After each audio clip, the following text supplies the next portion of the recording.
జనసేన అధినేత Pawan Kalyan AP deputy సీఎంగా బాధ్యతలు తీసుకున్నప్పటి నుంచి దూకుడుగా నిర్ణయాలు తీసుకుంటూ శరవేగంగా దూసుకుపోతున్నారు. నెల రోజులుగా తనకు కేటాయించిన కీలక శాఖలైన పంచాయతీరాజ్, అటవీ, సైన్స్ అండ్ టెక్నాలజీ శాఖలపై ఆయన దృష్టి పెట్టారు. వాటిపై వరుసగా రివ్యూలు చేస్తున్నారు.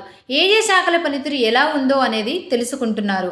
గత వైసీపీ సర్కార్లో ఆయా శాఖలలో పనులు ఎలా జరిగాయి, అసలు ఎన్ని నిధులు వచ్చాయి, వాటిని ఎటు మళ్లించారు, ఎన్ని నిధులు ఖర్చు చేశారు, పనులు ఎంతవరకు అయ్యాయి, ఇలా అనేక అంశాలను పవన్ తెలుసుకున్నారు. ఇక ఇప్పుడు ఆయన ఆలోచనను ముందుకు తీసుకువెళ్లే ప్రయత్నాలు మొదలుపెట్టారు. అయితే పవన్ కళ్యాణ్ ఆలోచనలు ఆచరణ రూపం దాల్చడం లేదు. ఎందుకంటే పంచాయతీరాజ్, అటవీ శాఖ, ఇతర శాఖలు అనేక సమస్యలతో ఉన్నాయి. ప్రధానంగా నిధుల సమస్య పంచాయతీరాజ్ను వెంటాడుతుంటే రాజకీయ సమస్య అటవీ శాఖను వెంటాడుతోందని చెప్పవచ్చు. దీంతో రెండు శాఖల్లోనూ మార్పులు, సంచలన నిర్ణయాలు కాగితాలకే పరిమితమయ్యే ప్రమాదం కనిపిస్తుంది.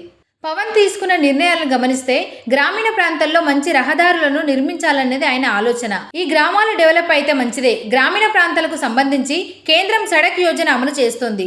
దీనితో 70% నిధులు కేంద్రం ఇస్తుంది. మిగిలిన 30% రాష్ట్ర ప్రభుత్వమే పెట్టుకోవాలి. ఈ విషయంలో దేశవ్యాప్తంగా రాష్ట్రాలు వెనుకబడి ఉన్నాయి. తమ వద్ద నిధులు లేక అప్పులు చేసుకునే ప్రభుత్వాలు గ్రామాలను పట్టించుకునే పరిస్థితి లేక సడక్ యోజనను పక్కన పెట్టాయి. అయితే పవన్ కీలక సూచన చేశారు.